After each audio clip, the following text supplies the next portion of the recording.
Hello everyone, मैं हूं शिवम द्विवेदी और आप देख रहे हैं अपना पसंदीदा चैनल ज्ञानोदय के गुरुजी। आज की इस क्लास में हम क्या बात करने वाले हैं, सबसे पहले हम उसकी बात कर लेते हैं। इस क्लास में आप एक्सरसाइज 9.1 का क्वेश्चन नंबर 8, 9, 10 और 11 जो बड़े बड़े क्वेश्चन हैं, इन चारों क्वेश्चन को आप सॉल्व करना सीखेंगे। और ये हमारे 9th चैप्टर का पार्ट 3 है, मतलब 9.1 एक्सरसाइज में आप पार्ट 3 को कवर करने आज जा रहे हैं। ये क्लास आप सभी के लिए बहुत ज़्यादा इम्पॉर्टेंट है, इसलिए जुड़े रहें हमारे साथ। और यदि अभी तक आपने चैनल को सब्सक्राइब नहीं किया है तो चैनल को सब्सक्राइब कर लें, ताकि आपको रोज़ाना सबसे पहले वीडियो मिलता रहे और आप टाइम से आकर क्लास को अटेंड कर सकें। तो चलिए बिना देर के हुए क्लास को हम शुरू करते हैं और आपको बताते हैं कि अपने क्वेश्चंस को हम किस प्रकार हल करेंगे। 9.1 एक्सरसाइज का क्वेश्चन नंबर 8। अब हम इसकी बात करें, क्या लिखा हुआ है पढ़कर देखते हैं। आपको बोर्ड पर दिख रहा है, लिखा हुआ है कि एक पेडस्टल। अब ये पेडस्टल क्या होता है? ये होता है कोई भी एक, मान लीजिए आपने देखा होगी कोई मूर्ति रखी होती तो उसके नीचे एक चबूतरा बनाया जाता है, चौकी टाइप का, तो वो है। एक पेडस्टल के शिखर पर एक 1.6 मीटर ऊंची मूर्ति लगी है। मतलब कोई एक पेडस्टल है और उसके ऊपर क्या है, एक 1.6 मीटर ऊंची मूर्त लगी हुई है। फिर आगे पढ़ते हैं, भूमि के एक बिंदु से मूर्ति के शिखर का उन्नयन कोण 60 डिग्री है। फिर कहा है और उसी बिंदु से पेडस्टल के शिखर का उन्नयन कोण 45 डिग्री है। और हमसे कह रहा है कि उस पेडस्टल की ऊंचाई क्या होगी, ये हमसे पूछी जा रही है। तो चलिए क्वेश्चन को हल करना शुरू करते हैं। उससे पहले अगर इसी क्वेश्चन को हम इंग्लिश में एक बार पढ़ें तो लिखा है हमारे सामने का आ स्टैचू, एक कोई स्टैचू है, मतलब कोई मूर्ति है 1.6 मीटर टाल, जो 1.6 मीटर टाल है। उसके बाद stand on the top of pedestal, एक पेडस्टल के ऊपर रखी हुई है। From a point on the ground, किसी ग्राउंड से मतलब कि एक पॉइंट से देखा जा रहा है। The angle of elevation, angle of elevation क्या होता है? जो नीचे से ऊपर देखने पर हमारी आंख के क्षैतिज भाग से और ऊपर देखने में दृष्टि रेखा के बीच में बनता है। ये आपका क्षैतिज हो गया, हॉरिजॉन्टल, और इसके बाद ये आपकी जो है लाइन ऑफ साइट हो गई। इसके बीच में जो एंगल बनता है उसे ही हम लोग कहते हैं, आपको पता है कि इसको एंगल ऑफ एलिवेशन कहते हैं। सब कुछ धीरे धीरे क्लियर होगा, बस देखते आप जाएं। फिर लिखा हुआ है कि आगे लिखा है कि angle of elevation of the top of the statue is 60 degree. मतलब यहाँ से देखिएगा, डायग्राम बनाते हैं कि एक कोई क्या था, ये मान लीजिए हमारी भूमि हो गई, और भूमि के थोड़ा सा और भूमि को हम नीचे करते हैं, ये हमारी भूमि हो गई, और यहाँ पे हमारा इतना ऊंचा पेडस्टल है। ठीक है, क्या है? इतना ऊंचा पेडस्टल है। तो पहले इस क्वेश्चन को पूरा पढ़ लेते हैं। फिर लिखा है यहाँ पर कि 60 degree and the from the same point the angle of elevation of the top of the pedestal, pedestal के टॉप को देखने पर एंगल 45 डिग्री बनता है। Find the height of pedestal, pedestal की हाइट को फाइंड करना है। तो देखिए ध्यान से आप देखें अगर, तो सबसे पहले उन्होंने कहा था कि ये पेडस्टल है और इसके ऊपर कोई मूर्त लगी हुई है, तो हमने मान लिया ये मेरी मूर्त लगी हुई है, इस प्रकार हमने इसको मान लिया है। तो इतनी चीज़ क्लियर हो गई है कि ये हमारा पेडस्टल हो गया, और ये पेडस्टल का शिखर यहाँ पर है और मूर्त का शिखर यहाँ पर है। अब क्या करते हैं, कहा है कि पेडस्टल के शिखर पर 1.6 सेंटीमीटर ऊंची 1.6 मीटर ऊंची मूर्त लगी है। फिर आगे कहा है कि जब हम लोग भूमि के एक बिंदु से मूर्ति के शिखर का उन्नयन कोण 60 है, मतलब मूर्ति के शिखर को देखा जाता है तो कितना कोण बनता है? 60 डिग्री का कोण बनता है। लेकिन जब आप इस बिंदु से पेडस्टल के शिखर को देखते हैं, पेडस्टल मतलब ये है, इसके शिखर को यहाँ से यहाँ तक, तो ये पेडस्टल के जब आप शिखर को देखते हैं तो आपका जो एंगल बनता है वो 45 डिग्री बनता है। हमसे पूछा गया है कि इस पेडस्टल की ऊंचाई क्या होगी। बहुत ध्यान से आप देखिएगा, समझिएगा, बहुत अच्छा क्वेश्चन है। तो हम इसको मान लेते हैं कि यहाँ से यहाँ तक h है। क्या मान लेते हैं? यहाँ से यहाँ तक h है। इसको ट्राइंगल दे देते हैं 1, उसके बाद A, B, C और उसके बाद क्या हो गया? D हो गया। मेरी तबीयत थोड़ी सी ख़राब लग रही है, मुझे गला बैठा हुआ है पूरी तरीके से, इसको खड़ा करना पड़ेगा। तो क्या हुआ, इस एंगल में जब आप लोग चलेंगे तो जो h होगा, मैंने आपको बताया था कि अगर कोई लाइन है और कोई एंगल 45 डिग्री हो जाए तो इसका मतलब ये वाली चीज़ इसके बराबर होगी, इसलिए जो ये होगा वही ये होगा। लेकिन आप ऐसे कैसे बता देंगे, है ना, हमको रूल तो फॉलो करना ही पड़ेगा ना। तो आप क्या करेंगे, बहुत ध्यान से बात को समझिएगा। सबसे पहले लिखेंगे माना पेडेस्टल की ऊंचाई, माना पेडेस्टल की ऊंचाई, और पेडेस्टल की ऊंचाई को हम मान लेते हैं कितनी है, h है। क्या मान ली, h मान ली। बहुत ध्यान से देखिएगा, बहुत आराम से हम पढ़ाएंगे आपको। माना पेडेस्टल की ऊंचाई h है। अब हम लोग त्रिभुज ए बी, ये क्या लिखा हुआ है, बी डी और सी, कहाँ चले, त्रिभुज बी डी सी में चलते हैं। जब आप इस त्रिभुज में चलना शुरू करेंगे तो आप देखेंगे कि ये हमारा 45 डिग्री कोण है और इसके सामने वाली भुजा लंब होगी, ये वाली भुजा आधार होगी, मतलब DC लंब होगा, BC आधार होगा। क्लियर है इतनी चीज़। तो हम लिखेंगे कि tan 60 बराबर या tan थीटा बराबर 45 लिखेंगे, tan थीटा बराबर आप लिखेंगे लंब बटे क्या, लंब बटे आधार लिखेंगे। और आपका जो लंब है वो क्या है, DC है, तो हमने इसको DC लिख दिया। जो आधार है वो BC है, तो हमने इसको BC लिख दिया। उसके बाद tan लिखा। अब आप देख रहे हैं कि इस वाले त्रिभुज में चल रहे हैं और इसमें एंगल दिया था 45, तो हमने 45 दिया। सवाल ये उठता है कि आपने tan का इस्तेमाल ही क्यों किया, साइन और कॉस भी तो थे, बेचारे उनको ही क्यों छोड़ दिया। तो देखिए, बहुत ध्यान से सुनिएगा। आपको पता है कि ये हमारा लंब है, ये हमारा आधार है, और लंब बटे जो आधार होता है उसी में हम लोग tan का यूज कर सकते हैं। अगर कर्ण की भुजा दी होती तो साइन और कॉस का यूज कर सकते थे। तो DC की वैल्यू कितनी है आप देख कर बताएं, h है, और BC की वैल्यू हमें नहीं पता, वो आधार है, और tan 45 का मतलब 1 होता है। इसका मतलब BC को अगर h से गुणा करें, BC को 1 से गुणा करें तो कितना उत्तर आएगा, BC बराबर आएगा h आएगा। तो हम क्या लिख सकते हैं, BC बराबर h, और उसके बाद ये रिलेशन मुझे मिल गया है कि जो ये h होगा वो BC के बराबर होगा। अब आप चाहें तो BC को x मानकर भी लिख सकते थे कि x बराबर h, कोई फ़र्क नहीं है, है ना। बहुत ध्यान से देखिएगा इसको। या आप चाहें तो यहाँ से यहाँ तक की दूरी को क्या मान लें, x मान लें, और उसके बाद यहाँ पर BC की जगह पे क्या कर दें, x कर दें, तो ये x बराबर h हो जाएगा। ऐसे भी आप कर सकते हैं। उसके बाद देखिए ध्यान से, अब हम लोग त्रिभुज ए बी और सी में चले, त्रिभुज ए बी सी में। अब मुझे बताइए ज़रा कि जो ए बी सी में जब चलेंगे तो लंब कितना होगा, यहाँ से यहाँ तक ये पूरा लंब होगा। अगर यहाँ से यहाँ तक पूरा लंब होगा, इसका मतलब h में 1.6 जोड़ेंगे तब मुझे लंब की वैल्यू पता चलेगी। क्लियर है बात। उसके बाद आधार तो मेरा BC है जो x ही रहेगा। तो इसका मतलब त्रिभुज ABC में अगर हम लोग tan थीटा बराबर फॉर्मूला लिखेंगे तो लिखेंगे लंब बटे आधार, और लंब की जो वैल्यू है वो h प्लस कितनी हो जाएगी, इतने में इतना जोड़ कर लिखेंगे, मतलब h प्लस 1.6 होगा। क्लियर है इतनी चीज़, मुझे बताएं कि हाँ सर क्लियर है। मेरी आवाज़ में ज़रूर प्रॉब्लम है लेकिन जोश वही बरकरार है। तो क्या किया, आधार की वैल्यू को लिखा हमने कितना, x लिखा, और इसे लिख दिया tan, और उसके बाद ये हो गया 60। अब आपको पता है कि जो tan 60 होता है उसका मान √3 होता है, तो हम उसकी जगह पे कितना लिखेंगे, √3 लिखेंगे, और उसके बाद h हो गया प्लस 1.6 हो गया। और आपने देखा है कि हमें क्या निकालना है, h निकालना है। तो आपको पता है कि इस फॉर्मूले में जो ये यहाँ पर सामने बोर्ड पर लिखा है, इससे मुझे x को गायब करना होगा। जब x गायब होगा तभी ये हो पाएगा। तो हमने क्या किया कि x बराबर h दिया हुआ है, तो हम लिख देंगे कि चूँकि x बराबर h दिया है इसलिए हम यहाँ पर h लिख सकते हैं। क्लियर है इतनी चीज। अब h की वैल्यू निकालना है तो इसको इससे गुणा करना पड़ेगा, तो √3h होगा, फिर उसके बाद h प्लस 1.6 होगा। अब h वाले एक तरफ, बाकी सब एक तरफ, इसका मतलब √3h होगा। ये h इधर लेकर आएंगे, उसके बाद 1.6 होगा। इन दोनों में कुछ कॉमन है क्या, आप कहेंगे जी सर कॉमन है, h आप कॉमन ले सकते हैं। तो हमने इसमें h कॉमन ले लिया। देखिए और कोई तरीका नहीं है।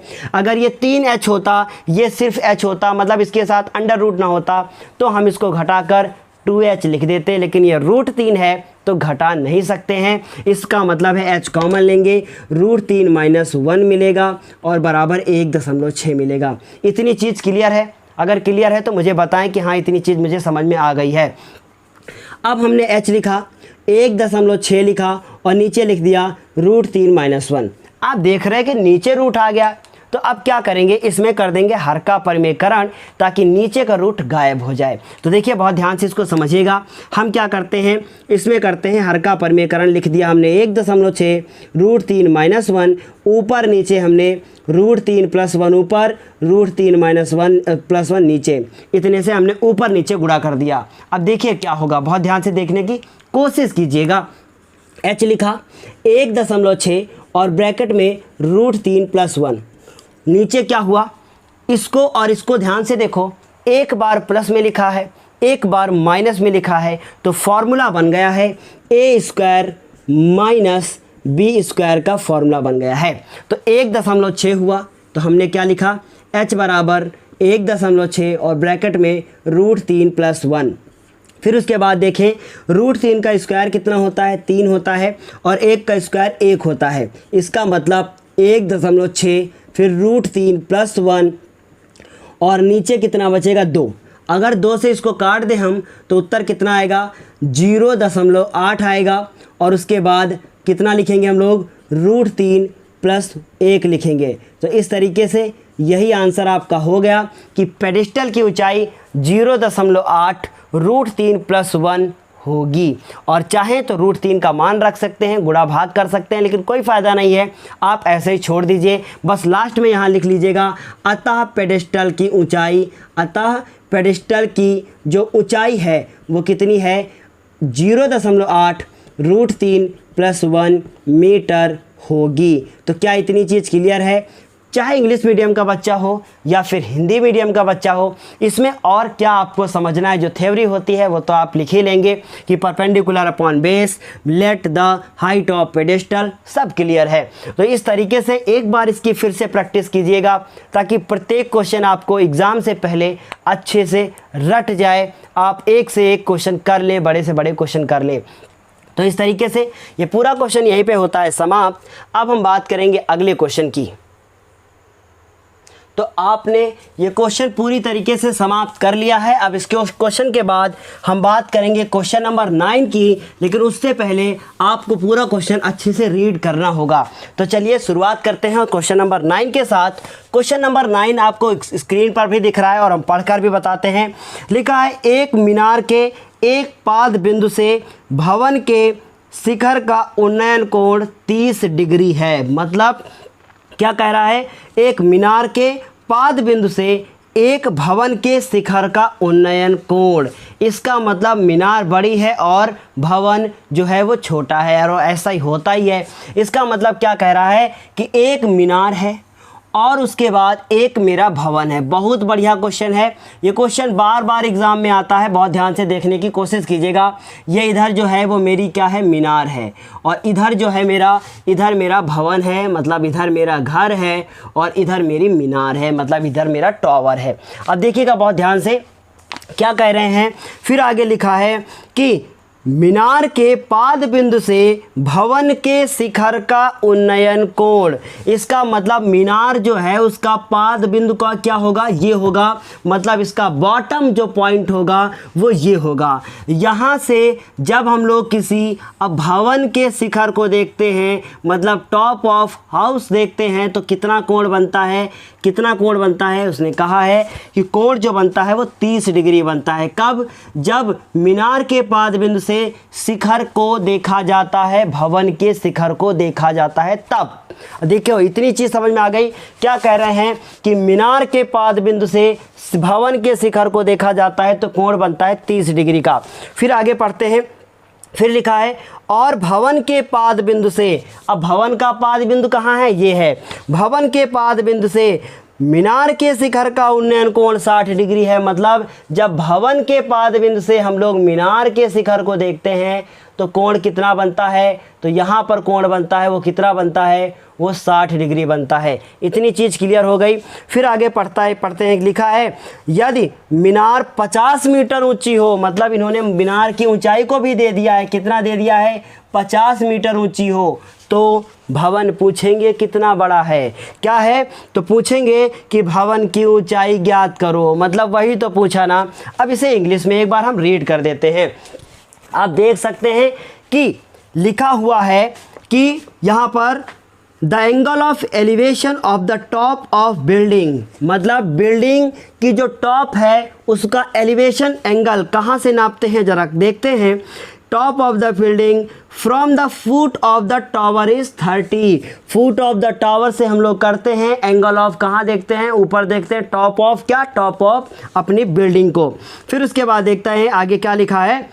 आगे लिखा है कि and the angle of elevation of the top of tower, angle of elevation of the top of tower from the bottom of building, यही लिखा होगा, यही लिखा है कि from the bottom of building कितना दिया हुआ है, इज 60। मतलब बिल्डिंग के बॉटम से जब मीनार के टॉप को देखते हैं तो एंगल ऑफ एलिवेशन 60 डिग्री बनता है। फिर आगे लिखा है कि if the tower is 50 meter high, अगर टावर 50 मीटर ऊंचा हो तो find the height of building, building की हाइट को फाइंड करो। तो देखिए कितना फ़ायदा है, हम एक क्वेश्चन को एक नहीं दो बार समझाते हैं, तो हिंदी का बच्चा हो चाहे इंग्लिश का बच्चा हो कोई प्रॉब्लम नहीं होने वाली है। इसको हमने लिखा यहाँ पर ए, यहाँ लिखा बी, यहाँ लिखा सी और यहाँ लिखा डी। अब देखिए बहुत ध्यान से, बहुत आसान क्वेश्चन है। ऐसा कौन सा ट्रायंगल है जिसमें दो चीज़ें पता हैं? तो पहले हम डी, सी और बी की अगर बात करें तो इसमें मुझे सिर्फ एक चीज़ पता है कि 30 डिग्री एंगल है और मुझे कुछ नहीं पता है। फिर उसके बाद अगर इसकी बात करें तो देखें ये मुझे पता है और मुझे एक ये वाला एंगल भी पता है, मतलब ए सी और बी, मतलब ए बी सी में अगर चलें इस वाले में तो एक एंगल भी पता है और एक मुझे उसकी हाइट भी पता है। तो देखिए अगर आपको दो चीज़ों में से, मतलब सारी चीज़ें, तीन चीज़ें होती हैं, एक लंब होगा, एक आधार होगा, फिर एक कोई कोण होगा या फिर कोई दो चीज़ें, मतलब क्या होता है साइन थीटा बराबर लंब बटे कण होता है ना, इसमें तीन चीज़ें आ गई, थीटा आ गया, लंब आ गया, कण आ गया, सब में तीन तीन चीज़ें आएंगी। तो अगर इन तीन में आपको जिसमें दो पता हो बड़ी आसानी से तीसरा फाइंड हो जाता है। इसका मतलब हम लोग लिखें कि माना भवन की ऊंचाई, बहुत ध्यान से देखिएगा, माना भवन की जो ऊंचाई है वो क्या मान ले, h मीटर है, इसको हमने मान लिया। तो ये हो गया हमारा h यहाँ से यहाँ तक, ठीक है। अब हम लोग लिखें त्रिभुज ए बी सी में क्यों चल रहे हैं, ताकि मुझे ये आधार पता चल जाए और इसमें जब हम चलें तो बड़े आसानी से सॉल्व हो जाए। बहुत अच्छा क्वेश्चन है। त्रिभुज ए बी सी में अगर इस वाले त्रिभुज में हम लोग चलेंगे तो क्या होगा, बहुत ध्यान से देखने की कोशिश कीजिए। लिखेंगे कि tan 60 बराबर tan 60 ही तो दिया है, देखिए ज़रा ध्यान से यहाँ पर, तो tan 60 इजकल टू, या फिर आप tan थीटा इजकल टू लिखें, tan थीटा इजकल टू क्या लिखेंगे, ए बी बटे बी सी। तो ए बी बटे क्या, बी सी, आप लंब बटे आधार लिखना चाहें तो लिख सकते हैं।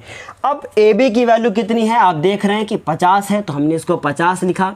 बी सी मुझे नहीं पता तो हमने बी सी को बी सी ही रहने दिया। फिर उसके बाद tan थीटा लिखा और tan थीटा का मान कितना है, 60 दिया हुआ है। तो इस तरीके से आप यहाँ पर √3 रख सकते हैं और ये हो गया आपका 50 और उसके बाद नीचे हो गया BC। अगर हम कैंची गुणा करें तो इसका इससे गुणा होगा तो ये BC √3 होगा या 3 √BC हो सकता है। उसके बाद बराबर कितना होगा, देखिए ध्यान से, BC लिखेंगे यहाँ पर, बराबर क्या लिखेंगे 50। अब √3 कहाँ जाएगा, नीचे जाएगा, इसका मतलब BC बराबर आ गया 50 बटे √3। क्या इतनी चीज़ क्लियर हो गई कि BC की वैल्यू कैसे आ गई। अब उसके बाद अगर हम लोग त्रिभुज ए, बहुत ध्यान से देखिएगा, इसमें नहीं D, B और C में चले या B, C, D में चले तो क्या लिखें, B, C, D में। बहुत ध्यान से देखिएगा क्या लिखेंगे, ये तो आपका हाइपोटेनियस है, जो दिया नहीं है तो कोई मतलब नहीं है। इस 30 डिग्री एंगल के लिए ये हमारा कौन होगा, ये मेरा लंब होगा, ये मेरा आधार होगा। इसका मतलब tan 30 बराबर लिख सकते हैं DC बटे क्या, BC लिख सकते हैं। समझ में आई बात। इस वाले ट्रायंगल में मतलब ये मिटा दीजिए, इसको ध्यान से देखिए, ये 30 हो गया, इसके सामने ये लंब है, नीचे वाला आधार हो गया। इसका मतलब tan थीटा बराबर हम फॉर्मूला लिखेंगे अगर तो लिखेंगे tan 30 लिख दीजिए, कोई प्रॉब्लम नहीं। DC बटे कितना, BC लिखेंगे और DC मेरा कितना है, H है, और BC कितना है, अभी अभी आपने निकाला है 50 बटे √3। तो 50 बटे क्या लिखा, √3 लिखा और tan 30 का मान 1 बटे √3, काट मत देना √3 से √3, गलत हो जाएगा। क्या किया, 1/√3, उसके बाद ये √3 ऊपर गया तो √3 h बटे कितना 50 हो गया, बटे का बटा था ऊपर चला गया। अब उसके बाद इसको जब इससे साथ गुणा करोगे तो √3 गुणे √3h, बताइए ज़रा कितना आएगा। आप कहेंगे सर यहाँ से 3 और h आएगा, क्योंकि √3 3 हो गया और इधर हो गया 50। इसका मतलब h बराबर आ गया 50/3। तो अगर इसको आप चाहें तो भाग दे सकते हैं। 50 लिखिए, 3 लिखिए, 3 एक कम 3 हो गया, फिर 2 बचा, 3 छंग 18 हो गया, 18 लिखा, फिर 2 हुआ, फिर दशमलव लगाया, 0 बढ़ाया, करते चले जाएंगे। ऐसे ही उत्तर आएगा 16.6666 आता चला जाएगा। तो इसका मतलब 16.66 2 बार लिख दीजिए और लास्ट में लिख दीजिए क्या, मीटर।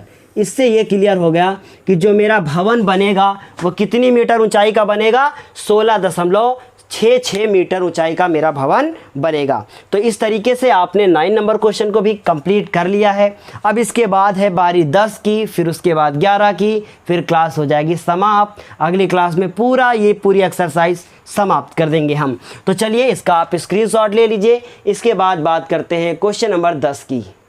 अब क्वेश्चन नंबर 10 क्या है, आपके पास बुक होगी, आप बुक में अपनी देखिएगा, बाकी हम आपको बोर्ड पर दिखाने की कोशिश करते हैं।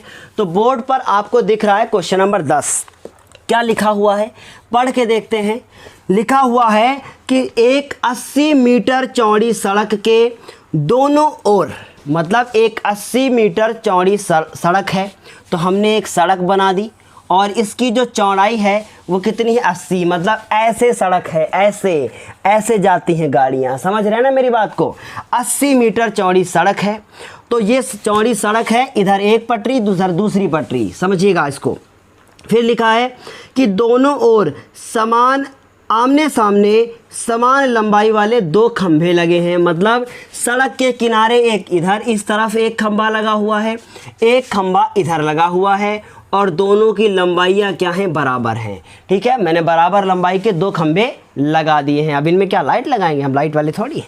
फिर देखो क्या है, 2 खंभे लगे हुए हैं, इन दोनों खंभों के बीच सड़क के एक बिंदु से, मतलब इन दोनों खंभों के बीच में सड़क के एक बिंदु से, तो ज़रूरी नहीं कि बीच में हो, कहीं भी आप मान सकते हैं, सड़क के एक बिंदु से खंभों के शिखर के उन्नयन कोण क्रमशः 60 डिग्री और 30 डिग्री हैं। क्या है, 60 डिग्री है और 30 डिग्री है, मतलब यहाँ से किसी एक खंभे को देखते हैं तो 30 डिग्री का कोण बनता है, किसी दूसरे खंभे को देखते हैं तो कितने डिग्री का कोण बनता है, 60 डिग्री का कोण बनता है। इतनी चीज़ क्लियर समझ में आ गई। आप जिसको चाहें तो नीचे कर सकते हैं, थोड़ा सा हमसे थोड़ा सा तिरछा बन गया, क्लियर है इतनी चीज़।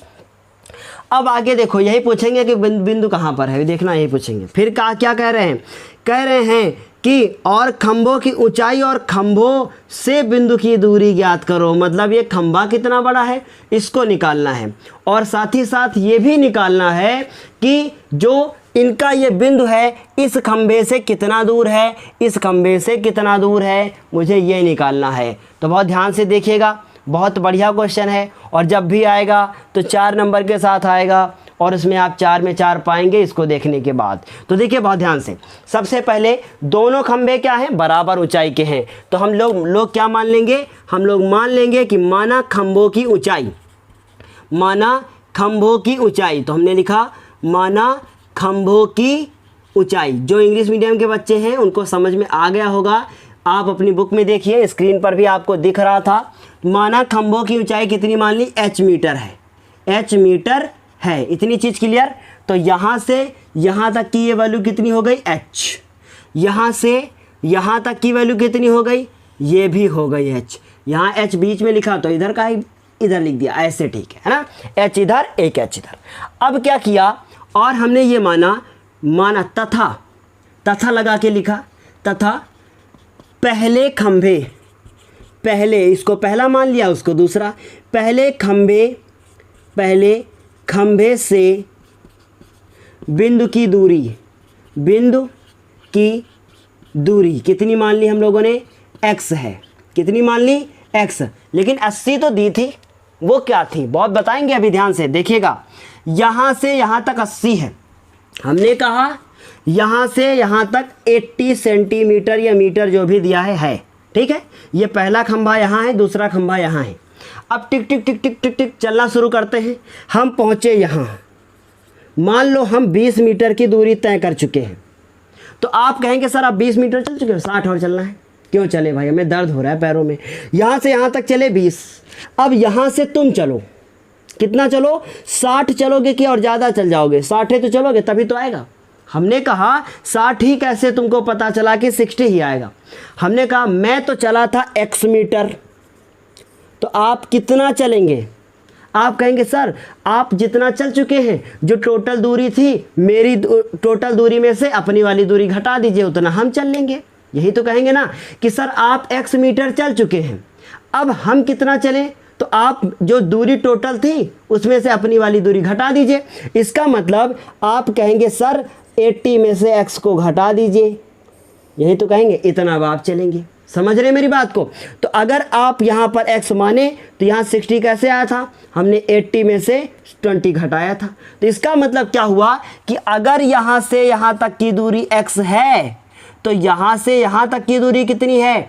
80 माइनस x है। क्या नहीं समझ में आया? आ गया होगा, तभी जोड़ कर देख लीजिए, टोटल दूरी कितनी हो जाएगी? 80 मीटर हो जाएगी। समझ में आ रही ना बात? तो क्या करेंगे, अब इसको हमने लिख लिया, माना खंभों की ऊंचाई h मीटर तथा पहले खंभे से बिंदु की दूरी x मीटर है। इतनी चीज़ क्लियर ना? अगर क्लियर है तो आगे बढ़ते हैं। अब देखिएगा बहुत ध्यान से, इस वाले अगर त्रिभुज में चले तो h और x के बीच में एक रिलेशन मिल जाएगा। अगर इसमें चले पहले तो इसमें भी हमको एक रिलेशन मिल जाएगा, और वो रिलेशन ही मिलेगा बस। उस रिलेशन से आप क्या कीजिए, आंसर खुद निकालिए। पहले संबंध बनाओ, मतलब क्या करेंगे, इसको लिखेंगे a, इसको लिखा b, यहाँ लिख दिया c, यहाँ कर दिया d और यहाँ कर दिया e। अब देखिए ध्यान से, त्रिभुज ए बी सी में, बहुत ध्यान से देखने की कोशिश कीजिएगा। त्रिभुज ए बी सी में, ये थोड़ा सा अच्छा नहीं लग रहा देखने में, लेकिन मेरी आंखों में थोड़ा सा दिक्कत है। तो ए बी और सी क्या लिखेंगे? tan, कितना एंगल बन रहा है? 60 डिग्री। tan 60 डिग्री बराबर क्या? ये लंब होगा, इसका मतलब ए बी बटे क्या लिखोगे आप? BC लिखोगे, AB बटे BC। tan 60 की वैल्यू रखी, √3 होती है। AB की वैल्यू कितनी है? h है, और BC की वैल्यू कितनी है? x है। इसका मतलब अगर यहाँ से हम किसी एक की वैल्यू को निकाल लें, मान लीजिए आप x की वैल्यू निकालना चाहते हैं तो x आएगा इधर, और अगर आप h की वैल्यू निकालना चाहें तो ज़्यादा बेहतर है, इसको इससे गुणा कर दीजिए, √3x, क्योंकि हमको दोनों चीज़ें निकालना है। किसी को एलिमिनेट करके क्या करोगे, किसी को प्रतिस्थापित करके क्या करोगे, निकालनी तो दोनों वैल्यू हैं। इसका मतलब इसको इसके साथ गुणा कर दिया तो √3x बराबर कितना? h है। तो क्या इसको h बराबर √3x लिखा जा सकता है? पलट कर लिख दिया, थोड़ा सा अच्छा लग रहा है। अब ध्यान से देखो, अब इसमें तो चल चुके, एक संबंध निकाल लिया हमने कि h बराबर √3x है। अब क्या करें? अब इस वाले त्रिभुज में चलें। डरो नहीं, ये त्रिकोणमिति के अनुप्रयोग हैं। आप प्रयोग मत करें पेपर में, जो प्रयोग करना है वो यहीं कर लीजिए। एग्ज़ाम से पहले प्रयोग कर लो ताकि आपका वहाँ अनुप्रयोग अच्छा हो जाए। समझ रहे हैं बात को? अब हो जाई है उत्तेजना। ECD मतलब CDE लिख सकते हैं। CDE में, त्रिभुज CDE में tan कितने डिग्री का एंगल है? 30 डिग्री का, और 30 के जो सामने वाली लाइन है वो कितनी है? DE है, और बटे में क्या है? CD है, तो बटे में CD लिखा। अब DE की वैल्यू कितनी है? आप कहेंगे सर h है, और CD की वैल्यू कितनी है? 80 माइनस x है, और tan 30 का मान 1/√3 है। क्लियर? अब इसको इससे गुणा करो, 80 माइनस x, उसको इससे गुणा करो, h√3 या √3 h लिखा जा सकता है। आपने देखा था कि h बराबर √3x था, तो हम क्या करेंगे? 80 लिखेंगे माइनस x लिखेंगे, फिर ये √3 लिखेंगे, और h की जगह पर √3x लिखेंगे। कोई घबराने वाली बात नहीं है, ये वैल्यू वहाँ पुट की गई है ताकि h जो है वो गायब हो जाए और हम अपने समीकरण को आसानी से हल कर सकें। तो क्या हुआ? ये 80 माइनस x, √3 कितना हो गया? 3 हो गया, उसके बाद x हो गया, माइनस का x ये 3x इधर आएंगे, ये भी माइनस के, 80 उधर जाएंगे, या आप डरते हैं ऐसा करने से तो 80 लिखिए, x को उधर भेज दीजिए तो x हो गया प्लस का, तो 3x और 1x कितने, 4x बराबर कितना।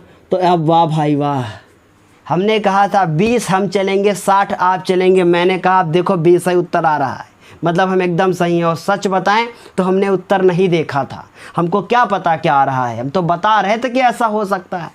अब यहाँ से अगर x की वैल्यू निकालो तो 80/4, 4 एक कम 4 ही हो गया 20, x बराबर कितना हो गया 20 हो गया। अब आपको पता चल गया कि आप जब टिक टिक टिक टिक टिक टिक हम चले थे तो 20 चलेंगे और आप चलेंगे तो 60 चलेंगे। क्लियर, देखो ध्यान से, x बराबर 20 आ गया, पढ़ा रहने दो, बाद में लिखा नहीं, लिख ही लो। अच्छा, अतः पहले खंभे से क्या किसकी दूरी, पहले खंभे से बिंदु की दूरी, बिंदु की जो दूरी है वो कितनी निकालनी है आपने, बराबर कितना 20 मीटर। ठीक है, उसके बाद फिर यहाँ लिखेंगे दूसरे खंभे से बिंदु की दूरी आपने कितनी मानी थी 80 माइनस x, तो इसका मतलब 80 माइनस, दिख रहा है कि नहीं दिख रहा है, 80 माइनस 20 क्या लिखेंगे हम लोग 60 मीटर। तो इस तरीके से हम लोगों ने निकाला कि पहले बिंदु से दूरी 20 मीटर, दूसरे बिंदु से दूरी 60 मीटर, सब कुछ निकल आया। कहाँ निकला, खंभा भी बाकी है, उस खंभे की तो ऊंचाई मुझे निकालनी पड़ेगी, तो वो कैसे निकलेगी, ध्यान से देखो। क्या करेंगे हम लोग जो है क्या करेंगे, इसको समीकरण नंबर 1 मान लो। ठीक है, क्या मान लो, समीकरण नंबर 1 लिखेंगे, x बराबर 20 समीकरण नंबर 1 में रखने पर। अब समीकरण 1 आपका क्या था, समीकरण आपका 1 था h बराबर √3x, तो h लिखा, √3 लिखा, x की वैल्यू 20 रख दी। इसका मतलब जो खंभा हमारा था, जो हमारा पोल था वो कितना बड़ा था, वो 20√3 मीटर आ चुका है। तो ये किसकी ऊंचाई हो गई है, खंभे की। फिर लिख देंगे अतः खंभे की ऊंचाई कितनी आ गई है, 20√3 मीटर है। उम्मीद है कि आप लोगों को ये क्वेश्चन समझ में आ गया होगा कि कैसे मैंने ये खेल करके आपको खेल खिलाया है और क्वेश्चन बताया है। समझ में आ गया है ना इतनी चीज़ कि ये क्वेश्चन कैसे हल किया गया है। तो 10 नंबर क्वेश्चन भी कंप्लीट हुआ। एक बार फिर से रिपीट करते हैं। एक चौड़ी सड़क थी जो 80 मीटर चौड़ी थी, एक इधर खंभा था, एक इधर खंभा था, बीच में कोई आता है और इस खंभे को देखता है तो 60 डिग्री का कोण बनता है। यहाँ से खड़े होकर ऐसे देखते हैं और जब यहाँ से खड़े होकर ऐसे इसको देखते हैं तो 30 डिग्री का एंगल बनता है। ये निकालना था कि खंभे की ऊंचाई कितनी होगी और साथ ही साथ ये भी निकालना था कि पहले बिंदु से जो पहला खंभा था वहाँ से बिंदु की दूरी कितनी होगी और दूसरे से दूरी कितनी होगी। तो हमने पहले से 20 निकाल ली, यहाँ से नापना है तो यहाँ से 60 होगी, वहाँ से 20 होगी। अब खंभे की ऊंचाई निकालनी थी तो x का मान उठाकर समीकरण नंबर 1 में रखा, खंभे की ऊंचाई आ गई। तो उम्मीद है इतना समझ में आ गया होगा। एक क्वेश्चन अभी और बताएंगे, उसके बाद क्लास समाप्त होगी। तो क्वेश्चन नंबर 11 की बात करते हैं और उससे पहले आप इसको स्क्रीनशॉट लेकर नोट कर लीजिए। तो अब हम आप सभी को क्वेश्चन नंबर 11 बताना शुरू करते हैं। आपके पास बुक होगी, आप अपनी बुक में देखते जाएं और क्वेश्चन नंबर 11 जो आपको बस अभी स्क्रीन पर शो होने वाला ही है। तो अब क्वेश्चन नंबर 11 की बात करते हैं। क्वेश्चन नंबर 11 बहुत अच्छा क्वेश्चन है और आपके एग्ज़ाम के लिए बेहद इम्पॉर्टेंट है। इसे ध्यान से देखें, पढ़ते हैं। लिखा है, एक नहर के एक तट पर एक टीवी टावर ऊर्ध्वाधर खड़ा है। ऊर्ध्वाधर का मतलब होता है वर्टिकली, मतलब वो एकदम सीधा खड़ा होगा। तो एक नहर है और ये मान लीजिए ये नहर है, ठीक है, मान लिया हमने नहर है। नहर के एक तट पर एक टावर खड़ा है। फिलहाल तो इसका डायग्राम आपको बुक में बनाकर दिया गया है, लेकिन बाई चांस ना दिया जाए तो कैसे बनाएंगे उसको ध्यान से समझे। एक टावर खड़ा है, फिर क्या कह रहा है आगे, टावर के ठीक सामने दूसरे तट से, मतलब ये नदी है, एक तट ये हो गया, दूसरा तट ये हो गया। यहाँ से जब टावर खड़ा है और दूसरे तट से एक अन्य बिंदु, टावर के एक अन्य बिंदु से, मतलब दूसरे तट पर कोई बिंदु है, वहाँ से टावर के शिखर का उन्नयन कोण 60 है। मतलब यहाँ से जब टॉवर को देखते हैं तो 60 डिग्री का कोण बनता है। क्लियर है इतनी चीज़? ये मेरा टॉवर है और इस टॉवर को जब हम लोग नदी के इस तरफ से देखते हैं तो 60 डिग्री का कोण बनता है। फिर आगे देखिए क्या है, फिर लिखा है इसी तट पर इस बिंदु से 20 मीटर की दूर, मतलब अब इसी तट से 20 मीटर दूर आएंगे तो उधर जाएंगे ना, तो नदी के दूसरे तट पर पहुंच जाएंगे। मतलब अब इधर ही चलना है, मुझे इधर चलना है 20 मीटर दूर। तो यहाँ से यहाँ तक की जो दूरी आ गई है वो 20 मीटर आ गई है। ये बात उन्होंने बता दी है क्वेश्चन में। तो यहाँ से हमने माना कि 20 मीटर दूरी पर यहाँ पर कोई बिंदु है। फिर आगे देखते हैं, दूर एक बिंदु है और इस बिंदु को मीनार के पाद से मिलाने वाली रेखा पर एक अन्य बिंदु से, मतलब यहाँ से जब आप देखते हैं, फिर से एक बार पढ़ते हैं, इसी तट पर इस बिंदु से 20 मीटर दूर इस बिंदु को मीनार के पाद से मिलाने वाली रेखा, मतलब इसी रेखा पर एक दूसरा बिंदु है और वहाँ से शिखर को देखते हैं तो 30 डिग्री का कोण बनता है। फिर आगे लिखा है कि देखिए आकृति, तो आप देखिए, दिख रहा होगा आपको अपनी बुक में। फिर लिखा है टॉवर की ऊंचाई और नहर की चौड़ाई ज्ञात करो, मतलब हमारी नहर कितनी चौड़ी है मुझे ये फाइंड करना है और साथ ही साथ ये फाइंड करना है कि ये टॉवर कितना बड़ा होगा। इंग्लिश मीडियम वाले बच्चे समझ गए होंगे इसको कि क्वेश्चन में क्या लिखा है बहुत ध्यान से। और अगर उनको इंग्लिश में समझना है, अगर मैं उनको हेल्प नहीं कर पा रहा हूं तो कमेंट करके मुझे बताएं कि हाँ सर इसे एक्सप्लेन कर दिया कीजिए, ताकि मुझे भी पता चले कि कौन कितनी क्लास देख रहा है। क्लियर है इतनी चीज़?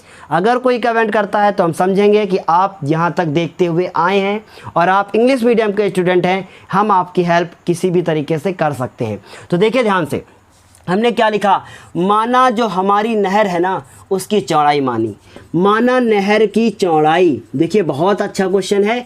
माना नहर की जो चौड़ाई है वो हमने मान ली है x मीटर, तथा मेरा जो टावर है वो कितना मान लिया h मीटर, तथा टावर की लंबाई कितनी मान ली हम लोगों ने h मीटर है। देखो अभी तक कहीं अगर हम लोग लिखते थे कुछ तो उसमें x को नहीं मानते थे, लेकिन यहाँ पर उन्होंने पूछा है कि हमारी नहरिया कितनी चौड़ी है, ये हमसे पूछा है। तो इसका मतलब क्या है कि ये कितना चौड़ा है ये हमको फाइंड करना पड़ेगा।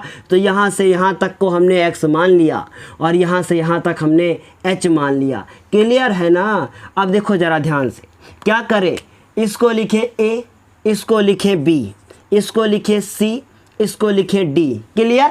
अब देखो ज़रा ध्यान से, अगर इस वाले त्रिभुज में हम चले तो h और x के बीच में एक संबंध ढूंढ लेंगे, रिलेशन ढूंढ लेंगे।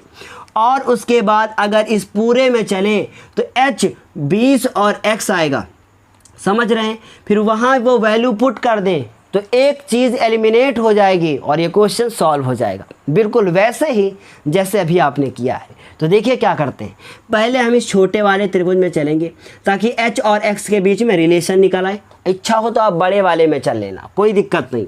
त्रिभुज ACD में, त्रिभुज ACD में चलते हैं। क्या लिखेंगे, tan 60 डिग्री बराबर AD बटे CD। क्लियर? अब AD की वैल्यू कितनी है, आप कहेंगे सर h है। CD की वैल्यू कितनी है, आप कहेंगे सर x है। और tan 60 का मान आपको पता ही है कि √3 होता है। कुछ वैसा ही रिलेशन मिल रहा है हम लोगों को। तो ये h हो गया, इसका जब इससे गुणा किया तो √3x हो गया। इसका मतलब h बराबर √3x हो गया। ये हम लोगों ने एक रिलेशन फाइंड कर लिया और इसे समीकरण नंबर 1 मान लिया।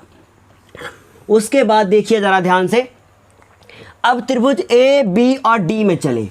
त्रिभुज A, B और D में चलें अगर, तो आप लिखेंगे tan, और कोण कितने का बन रहा है, 30 डिग्री का। tan 30 डिग्री बराबर AD, क्योंकि वो लंब ही रहेगा। और यहाँ से यहाँ तक की वैल्यू मतलब BD। क्लियर है इतनी चीज़? लेकिन BD के यहाँ पर दो खंड हैं, B से लेकर D तक में दो चीज़ें आ गई हैं, एक 20 हो गया है और एक x हो गया है। मतलब 20 + x का मान ही BD के मान के बराबर होगा। क्लियर? इसका मतलब यहाँ से यहाँ तक की दूरी देखेंगे तो ये 20 और ये x, तो 20 + x लिखेंगे, क्योंकि इस वाले त्रिभुज में आधार बदल गया है, इसमें आधार दूसरा था, इसमें आधार दूसरा है, तो इसका मतलब AD का मान तो h ही है, लेकिन BD बदल गया है। 20 + x कहें या x + 20 कहें, एक ही बात है। √3 मान नहीं होता है, 1/√3 होता है। इसको इससे गुणा करेंगे तो उत्तर कितना आएगा, आप कहेंगे सर √3 h आएगा। इनको इससे गुणा कर दीजिए, x + 20 आएगा। लेकिन हमको पता है कि h बराबर √3x होता है, इसलिए हमने लिखा √3। ये तो सेम वैसे ही क्वेश्चन बनता जा रहा है। क्या लिखेंगे, √3x लिखेंगे और बराबर x हो गया, इधर हो गया प्लस का 20। क्लियर है इतनी चीज़। इसको पूरा गुणा किया तो 3x मिला, √3 3 हो गया, और उसके बाद बराबर x + 20। ये x इधर आएगा तो 3x - x हुआ बराबर 20, तो 2x बराबर कितना मिलेगा, 20। ये 2 नीचे जाएगा, 20 को उड़ा देगा, मतलब x बराबर कितना बचेगा, 10 बचेगा। इसका मतलब तो देखिए अब क्या करेंगे हम लोग, अब लिखेंगे अतः जो नहर थी वो 10 मीटर चौड़ी थी। इसका मतलब क्या हुआ, अतः नहर कितने मीटर, 10 मीटर चौड़ी है। क्लियर है इतनी चीज़, है लिखेंगे क्योंकि कहीं ना कहीं होगी। अतः नहर 10 मीटर चौड़ी थी। अब देखिए ध्यान से, अब हम लोगों ने x बराबर कितना निकाला है, 10। x बराबर 10 मीटर कहाँ रख दिया जाए, समीकरण नंबर 1 में रख दिया जाए। तो समीकरण 1 नंबर में क्यों रख रहे हैं, ताकि हमारा h का वैल्यू फाइंड हो जाए। h मेरा है क्या, जो हमारा h है वो हमारा क्या है, वो हमारा टावर का ऊंचाई है, टावर की। क्या लिखेंगे, h बराबर √3x। इसका मतलब h √3 लिखा और x की वैल्यू कितनी है, 10। तो उत्तर कितना आ गया, 10√3। ज़रा देख कर बताइए सही है, आप ही से पूछ रहे हैं, देखिए किताब में x बराबर कितना हो गया, 10√3। क्या लिखेंगे, अतः टावर की ऊंचाई, अतः टावर की जो ऊंचाई आ गई है वो कितनी आ गई है, 10√3 मीटर होगी। इस तरीके से अब आप इसका स्क्रीनशॉट ले लीजिए। हम लोगों ने नहर की चौड़ाई भी ज्ञात कर दी, साथ ही साथ टावर की ऊंचाई भी ज्ञात कर दी। तो इस क्लास को अब हम यहीं पर करेंगे समाप्त। अगली क्लास में फिर मिलेंगे और अगली क्लास में ये पूरी एक्सरसाइज हम पूरी की पूरी आपको समाप्त करके दे देंगे और आप उसको अच्छे से चारों 3 जो है आज हमने पढ़ा, ये हमारा तीसरा पार्ट है। नेक्स्ट क्लास में आप इसका 4th पार्ट पढ़ेंगे और 4 पार्ट में हमने ये पूरी एक्सरसाइज छोटे छोटे खंडों में बांटकर धीरे धीरे आपको पढ़ाया है। और सबसे इम्पॉर्टेंट बात कि ये सारे क्वेश्चन आप अच्छे से तैयार कर लीजिए। ये सारे क्वेश्चन आपको 4 नंबर से लेकर 6 नंबर तक मिल सकते हैं। बहुत अच्छे अच्छे क्वेश्चन थे। तो इतने क्वेश्चन यदि आप तैयार कर लेंगे तो 100% हम कह सकते हैं कि आपके 4 नंबर कंफर्म हो जाएंगे और साथ ही साथ आपका नॉलेज भी बहुत ज़्यादा हाई लेवल पर चला जाएगा, क्योंकि ऐसे क्वेश्चन आपको आगे लाइफ में भी मिलते रहेंगे। तो चलिए इस क्लास को हम करते हैं यहीं पर समाप्त। और सबसे बड़ी बात कि कमेंट करके मुझे ज़रूर बताएं, क्योंकि रात में 11:46 हो चुके हैं और हम आप लोगों के लिए वीडियो बना रहे हैं, ताकि मुझे पता चले कि हाँ ये क्लास मेरी पढ़ाई हुई समझ में आ रही है या नहीं आ रही है, या फिर हम इतनी देर रात जग कर अपनी सेहत को ख़राब कर रहे हैं। तो चलिए क्लास को करते हैं समाप्त, फिर मिलते हैं अगली क्लास में। तब तक के लिए धन्यवाद। बहुत अच्छे अच्छे नंबर लेके आएँ और सारे जितने भी मेरे स्टूडेंट हैं उन सब से हमारी जो है विनती है कि कृपया वीडियो को जब भी देखा करें तो पूरा अच्छे मन से देखा करें, ताकि हर एक क्वेश्चन उनको समझ में आए। और अगर कोई क्वेश्चन समझ में नहीं आता है तो वो मुझे कमेंट करके बताएं या फिर हमारे व्हाट्सएप नंबर पर हमें व्हाट्सएप करें। तो चलिए धन्यवाद, फिर मिलते हैं अगली क्लास में। जय हिंद।